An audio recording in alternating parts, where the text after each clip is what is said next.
the ultimate goal that these people have in mind is the goal to create a one-world government run by the banking industry, run by the bankers, and they're doing it in sections. The European currency, the euro, and the European Constitution is one part of it.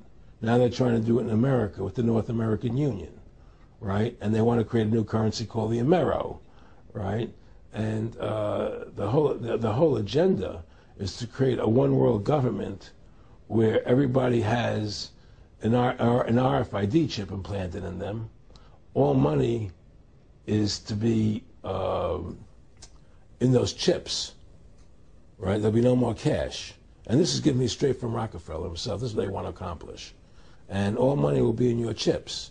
And so instead of having cash, anytime you have money in your chip, they can take out whatever they want to take out whenever they want to. If they say you owe us this much money in taxes, they just deduct it out of your chip digitally. Total control. Total control. And if you're like me or you, and you're protesting what they're doing, they can just turn off your chip. And you have nothing. You can't buy food. You can't do anything. It's total control of the people. And that chip's connected to a database that has your purchasing records, what you do, what everything, you sell. Everything is in there, you know?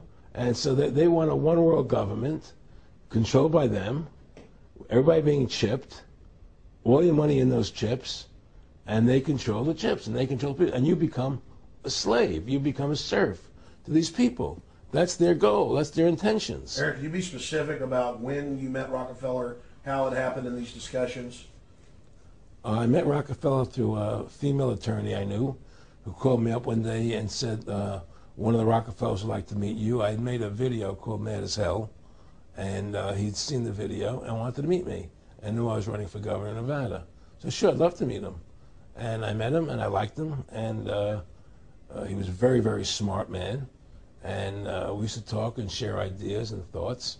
And he's the one who told me 11 months before 9/11 ever happened that there was going to be an event. Never told me what the event was going to be, but there was going to be an event. And out of that event, we were going to invade Afghanistan to run pipelines from the Caspian Sea.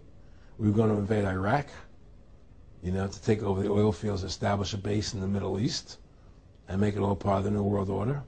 And we'd go after Chavez in Venezuela. And sure enough, later 9/11 happened.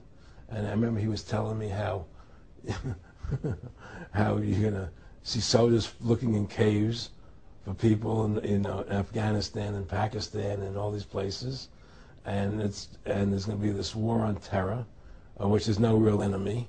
And the whole thing is a giant hoax, you know, but it's a way for the government to take over the American people. He told you it was going to be a hoax. Oh, yeah. Oh, yeah. There's no question. He says, there's going to be war on terror. And he's just laughing. There's no... Who are we fighting? I mean, why do you think 9/11 happened and then nothing's happened since then?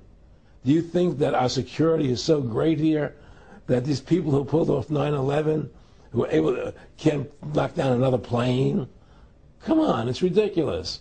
9/11 was done by people in our own government and our own banking system to perpetuate the fear of the American people into subordinating themselves to anything the government wants them to do. That's what it's about, and to create this war, this endless war on terror. And that's why and that was the first lie. And the next lie was going into Iraq, you know, to get Saddam Hussein out with his weapons of mass destruction. That was the next lie. Now, specifically, this was a little over 6 years ago?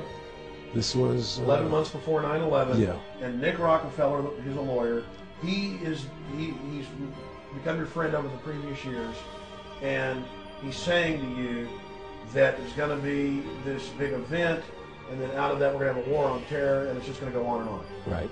An endless war on terror without any real enemy. That you can never, so you can never define a winner. And did he say that it's going to be perfect because you can't define an enemy? It just goes on? Yeah, because you can't define a winner. There's no one who's going to beat, so it goes on and on forever. And they can do whatever they want. They scare the hell out of the American public. Look, this whole war on terror is a fraud. It's a farce. It's very difficult to say it out loud because people are intimidated against saying it. Because if you say it, they want to make you into a nutcase. But the truth has to come out. That's why I'm doing this interview. The fact of the matter happens to be that the whole war on terror is a fraud. It's a farce. Yeah, there's a war going on in Iraq because we invaded Iraq. And people over there fighting, you know. But the war on terror, it's a joke, you know. And until we discover what really happened on 9/11 and who was responsible for 9/11, because that's where the war on terror emanates from. That's where it comes from. It was 9/11 that allowed this war on terror to begin. And until we get to the bottom root of 9/11, the truth of 9/11, we'll never know about the war on terror. Aaron, you said that he was, and I think it's important, and I know this about the Rockefellers, about Dennis Cuddy, and many others who literally, you'll be 20 years old in a lunch line in college, and you was David Rockefeller. And they're experts at recruiting and getting what they call players, and that clearly I don't want to make it specific and just get you to reiterate what you said last night about you got 30% of the vote, you were having an effect, you made mad as hell, they knew that you'd started the Constitution Party, they knew that you were somebody who was taking action and getting things done, you'd already made some big films, had a lot of other successes, right. So they were trying to recruit you, and didn't it come down to the point of, hey, we are here to recruit you, and don't worry, your chip's going to say, don't mess with us, you know, this guy's don't touch. Yeah, yes, that did happen. I was definitely being recruited, but it's more subtle than that. Well, in your words, just go through the process.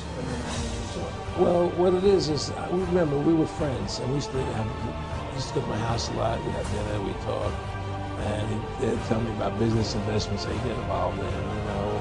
And they would help me with this business investment or that business investment. And was I interested in joining the Council on Foreign Relations? You know, I would have to get a letter to join them. Was I interested in that? And you know, just stuff, you know, leading you on.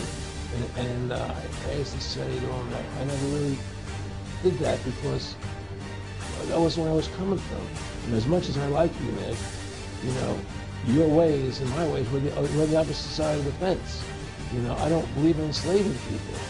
You know, and he would come back with, oh, I do. Well, it would be more like, you know. It's better for them. Well, it's more like, you know, how do I put it? It was like, what do you care about them? What do you care about them? What difference does it make to you? Take care of your own life. Do the best you can for you and your family. What do the rest of the people need to you? They don't need anything to you. It just serves. It's just people. You know, it was just a lack of caring. You know, and that's just not who I was. It was just sort of like cold. You know, it was just like cold.